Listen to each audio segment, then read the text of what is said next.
안녕하세요, 구루발리입니다. 오늘은 새로운 코너로 여러분들에게 발리에 관한 짤막짤막한 단신 뉴스를 소개해드리는 시간을 가져보려고 합니다. 뉴스가 지루할 수 있기 때문에 짤막짤막하게 발리에 관심 가지시는 분들이 도움될 수 있는 그런 뉴스만 준비를 해봤습니다.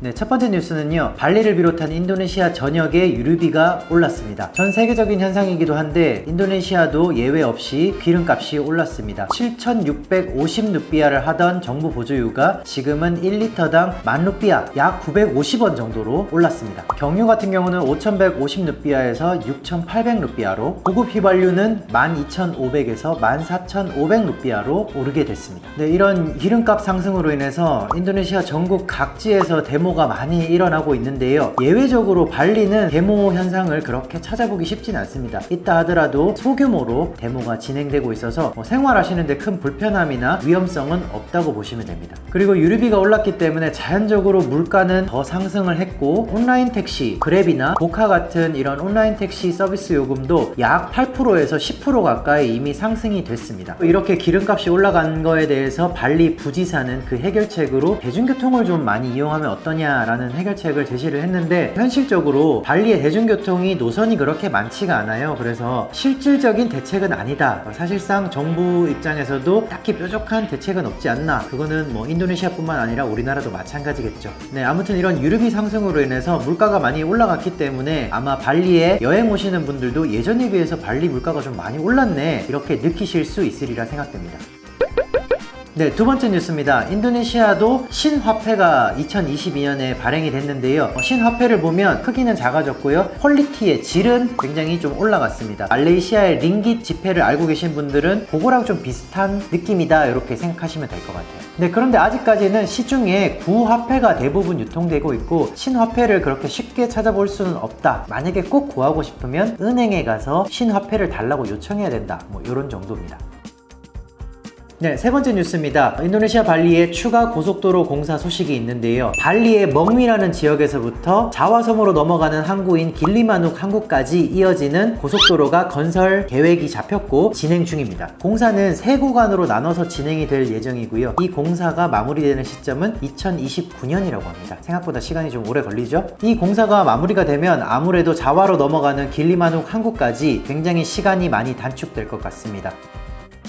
네, 네 번째 반가운 소식이 있습니다. 인도네시아 발리의 즘브라나 군이라는 곳에 파라마운트 테마파크가 들어설 예정이라고 합니다. 공사 규모는 대략 57헥타르 정도라고 하고요, 파라마운트가 뭘로 유명하냐면 니켈로디온, 그리고 스폰지밥, 그리고 도라의 탐험 프로그램이 있어요, 어린이 프로, 그리고 우리가 잘 알고 있는 닌자 거북이. 기사에 따르면 테마파크 안에도 이런 캐릭터 관련된 어트랙션들이 건설될 예정이라고 합니다. 그런데 참고로요, 우리나라 인천에도 이 파라마운트 파크가 2022년에 개장 예정이었으나 현재 2025년으로 개장 연기가 된 상태고요, 이 원래 계획은 2011년 개장 예정이었어요. 이것처럼 테마파크라는 게 대규모 공사다 보니까 이렇게 순조롭게 쫙 진행되기는 아무래도 어려운 것 같습니다.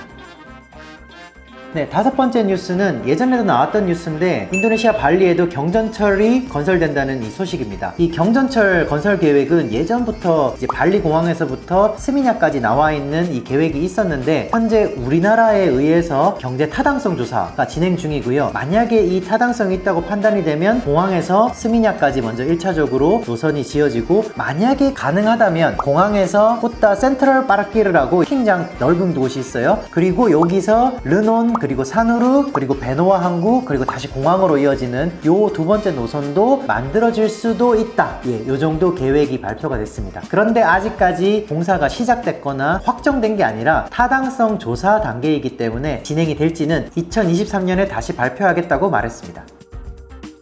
네, 여섯 번째 뉴스는 인도네시아에 사는 외국인이라면 기뻐하지 않을 수 없는 소식인데요, 인도네시아 조코 위도도 대통령이 이 복잡하고 불편한 그리고 고압적인 이민국 시스템을 개편하라, 빨리 개편하라 라고 지시를 했다고 합니다. 아무래도 인도네시아 이민국 시스템이 인도네시아에 들어오는 투자자나 관광객 입장에서는 굉장히 좀 불편하고 비용도 많이 들 뿐더러 느린 시스템을 가지고 있어서 여간 번거로운 게 아닙니다. 그래서 인도네시아 대통령이 다른 선진국들처럼 좀 더 빠르고 신속한 서비스로 개편을 하라고 지시를 했는데, 빠른 변화 한번 기대해 보겠습니다.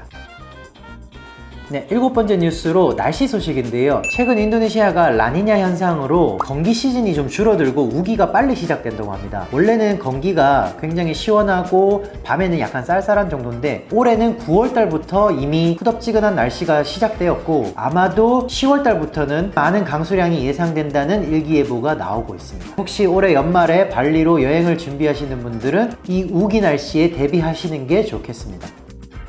8번째로 최근 인도네시아 발리 짱구 지역이 굉장히 핫한데요. 이 짱구 지역에 수많은 레스토랑 그리고 바 그리고 비치 클럽 다양한 밤문화 놀이거리들이 생겨났습니다. 전부터 성황리에 영업하고 있는 핀스 비치 클럽 또 최근에 아주 성대하게 오픈했던 아틀라스 비치 클럽 등 정말 짱구에 다양하고 많은 클럽들이 생겨나고 있습니다. 이에 반해 짱구에 거주하는 주민들은 굉장히 심한 소음에 시달리고 있었다고 합니다. 그래서 요즘 소음이랑 이 폭죽 소리 때문에 화가 난 주민들은 계속 발리 주정부에 건의를 했다고 하는데요. 결국에는 발리 이 관청에서 소음 금지 청원에 8,000명 이상의 서명을 받아 결국에는 다음과 같은 규정이 통과되었습니다. 첫 번째로 실외에서는 최대 70데시벨의 음악만 틀 수가 있고, 두 번째로는 카페를 비롯한 모든 레스토랑, 바, 클럽 등은 오전 새벽 1시까지만 운영을 할 수 있다고 합니다. 그리고 이 짱구 지역이 최근에 너무 핫해지다 보니까 외국인들이 몰리면서 다양한 사건 사고들도 많이 발생되고 있는데요. 여행 오시는 여러분들도 사건 사고, 특히나 교통사고에 쉽게 노출될 수 있기 때문에 여러분들의 각별한 주의가 필요할 것 같습니다. 네, 이상으로 오늘의 발리 단신 뉴스 마치겠습니다. 다음 시간에 더 좋은 정보로 여러분들 찾아뵙도록 하겠습니다. 감사합니다.